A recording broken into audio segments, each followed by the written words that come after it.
Hello बच्चों, मैं महेंद्र आपका मैथ्स गुरु आपके सामने आ गया हूँ एक इम्पॉर्टेंट चीज लेके, जो कि है बच्चे मैथ्स का सिलेबस। आप सभी लोगों ने रिक्वेस्ट किया था कि सर एक बार मैथ्स डोमेन का सिलेबस जो है एक बार हिंदी में बता दीजिए। इंग्लिश वाला तो अवेलेबल है, हिंदी वाला अवेलेबल नहीं है। तो आपके सामने लेके आया हूँ बच्चे। तो जो सीयूईटी है उसने कहा है कि जो आपके 12वीं का पाठ्यक्रम है बच्चे, वही आपका जो है एज अ सिलेबस आपको मिलने वाला है। कहाँ पर? आपके अपने सीयूईटी के एग्जाम के अंदर। तो यहाँ पर हम सबसे पहले चलो डिटेल सिलेबस की तरफ चलते हैं। थोड़ा अपन नीचे आ जाएंगे। इसका अगर पीडीएफ आपको चाहिए तो टेलीग्राम चैनल आप बच्चे ज्वाइन कर लीजिएगा, वहां पर मैं आपको इसका पीडीएफ प्रोवाइड कर दूंगा। तो यहाँ से अगर मैं बात करता हूँ तो मुझे क्या बोला जा रहा है भैया? सबसे पहले बोला जा रहा है कि संबंध और फलन के अंदर संबंधों के प्रकार, जैसे कि स्वतुल्य, सम्मित, संक्रामक और तुल्यता संबंध यहाँ पर आपको मिलने वाले हैं। ठीक है ना? ध्यान रखिएगा, जो इतनी चीजें हमारी आपने देखा होगा बोर्ड वगैरह में 30% सिलेबस कम कर दिया गया था, 30-35%। तो वो सिलेबस भी बस यहाँ पर आपको एक्स्ट्रा पढ़ना पड़ेगा, तो वो आपको बात ध्यान रखनी है। साथ ही साथ अगर यहाँ बात करता हूँ तो एकैकी, अच्छादक फलन, फलनों के संयोजन, व्युत्क्रमणीय फलन आपके, और द्विधारी संक्रियाएं। ठीक है ना? ये सब जो है आपके यहाँ पर सिलेबस में दे के रखे हुए हैं।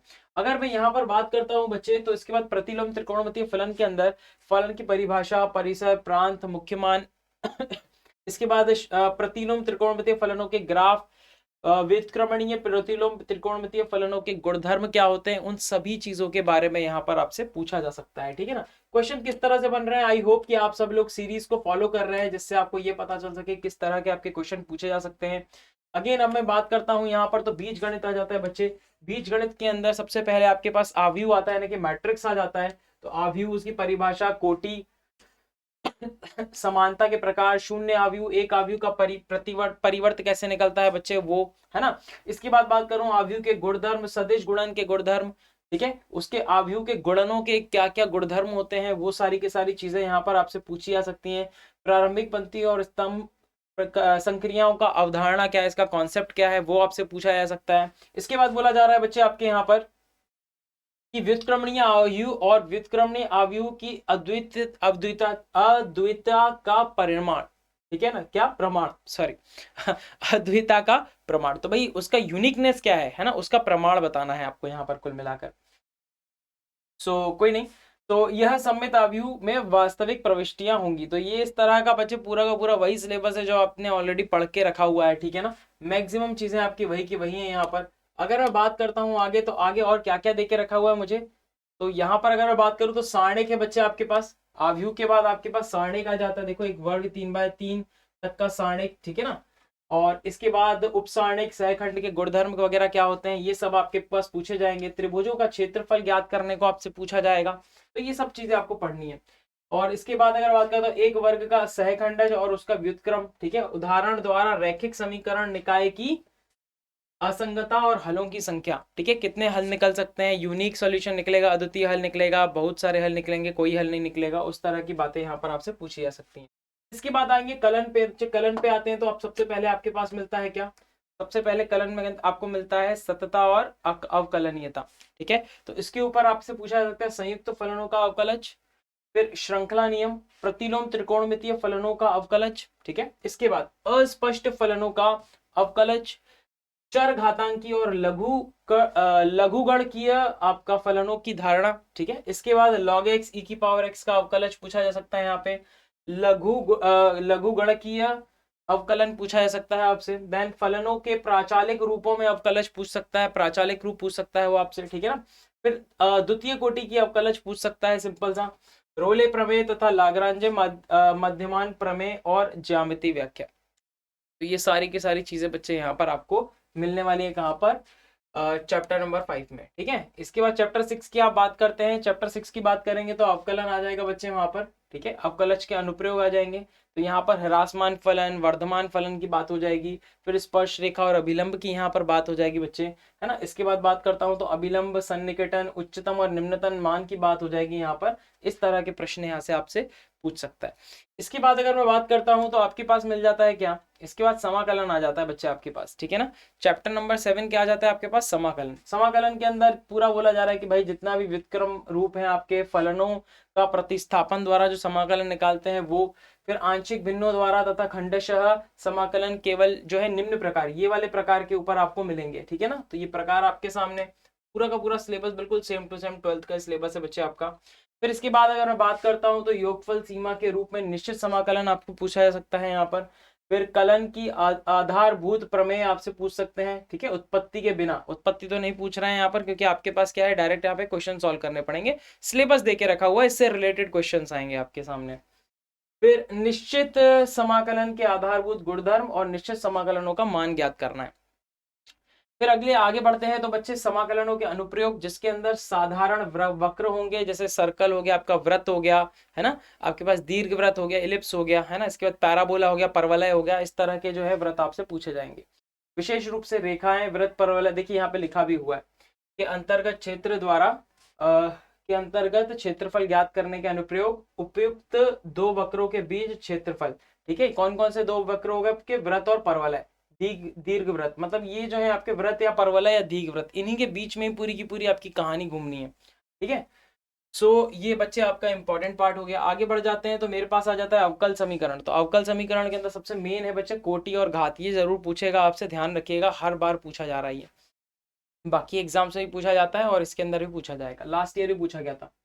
फिर यहाँ पे एक अवकल समीकरण का व्यापक तथा विशिष्ट हल, ठीक है। देन दिए हुए सव्यापक हल वाले अवकल समीकरण का निर्माण, अगर अवकल समीकरण निर्माण करने को बोल रहा है तो वो हमें करना पड़ेगा, ठीक है। तो अवकल समीकरण का पृथक्करणीय विधि द्वारा हल, तो अभी हमें किस विधि से हमें करना है, किस विधि से नहीं करना, वो हम क्वेश्चन देख के ही समझ पाएंगे। लेकिन मेन बात यह है कि हमें जल्दी से जल्दी आंसर निकालने की टेक्निक्स पता होनी चाहिए। वो क्वेश्चन टू क्वेश्चन अलग अलग वेरी करती है, ठीक है ना, वो हम देखेंगे जब हम प्रैक्टिस करेंगे। प्रथम कोटि एवं प्रथम घात का समघातीय अवकलन समीकरण, तो बच्चे इस तरह से आपको मिल जाएगा। आपको पता है इस तरह से हम क्या कर लेते हैं, सॉल्व कर लेते हैं, है ना। इसके बाद अगर हम बात करते हैं आगे तो सदिश आ जाता है बच्चे, सदिश और त्रिविमीय ज्यामिति आ जाती है यहाँ पर, ठीक है। और यहाँ पर अगर हम बात करते हैं तो सदिश यानी कि वेक्टर्स के अंदर, ठीक है, क्या क्या मिलेगा, सदिश एवं अदिश राशियां, एक सदिश राशि का परिमाण एवं दिशा, सदिशों के दिक कोसाइन दिक अनुपात कैसे निकालते हैं उसके बारे में आपसे पूछा जाएगा। फिर बात करते हैं सदिशों के प्रकार, जैसे बराबर, मात्रक कौन से सदिश होते हैं, समांतर सदिश कौन से होते हैं, समरेख सदिश कौन से होते हैं, ये सारे प्रकार आपको पता होने चाहिए। यहाँ पे एक बिंदु का स्थिति सदिश कैसे निकालते हैं, पोजीशन वेक्टर कैसे निकालते हैं, ऋणात्मक सदिश क्या होता है, एक सदिश के घटक सदिशों का योगफल, एक सदिश के एक सदिश का गुणनफल, है ना, अदिश से सदिश का गुणनफल आपसे पूछ सकता है, एक रेखाखंड में दिए गए अनुपात में विभाजित करने वाले बिंदु की स्थिति सदिश कैसे होंगे, कैसे निकालेंगे, वो सब होगा आपका। दो सदिशों के अदिश गुणनफल, एक सदिश का किसी रेखा के प्रक्षेप, दो सदिशों का सदिश गुणनफल, अदिश ट्रिपल गुणनफल, ये सारे आपसे क्वेश्चन पूछे जा सकते हैं। फिर त्रिविमीय ज्यामिति के अंदर अगर हम आ जाते हैं तो यहाँ से क्या क्या मिल जाएगा हमको, तो दो बिंदुओं को मिलाने वाली रेखा के दिक कोसाइन और दिक अनुपात निकालने को पूछ सकता है वो आपको।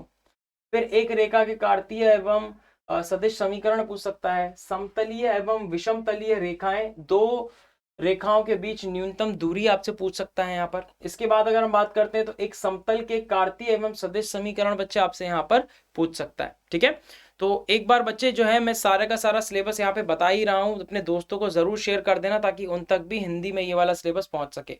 इस सिलेबस का जो है बच्चे कहाँ पर मिल जाएगा, ये पूरा का पूरा पीडीएफ मैं आपको डाल दूंगा टेलीग्राम चैनल पे, ठीक है, तो वहां पर आप जाके जरूर इसको डाउनलोड कर लीजिएगा। इसके बाद अगर मैं बात करता हूं तो मेरे पास रैखिक प्रोग्रामन आ जाता है बच्चे। रैखिक प्रोग्रामन में संबंधित परिभाषिक शब्दावली से व्यवरोध, उद्देश्य, फलन, इनकी बच्चे डेफिनेशन आ जाती हैं सीधी की सीधी, है ना, तो डेफिनेशन जरूर देख लीजिएगा इनकी। इष्टतम रैखिक प्रोग्रामन, समस्याओं के प्रकार, ठीक है, एलपी समस्याओं के गणितीय सूत्रकरण ये सब आपको मिल सकता है।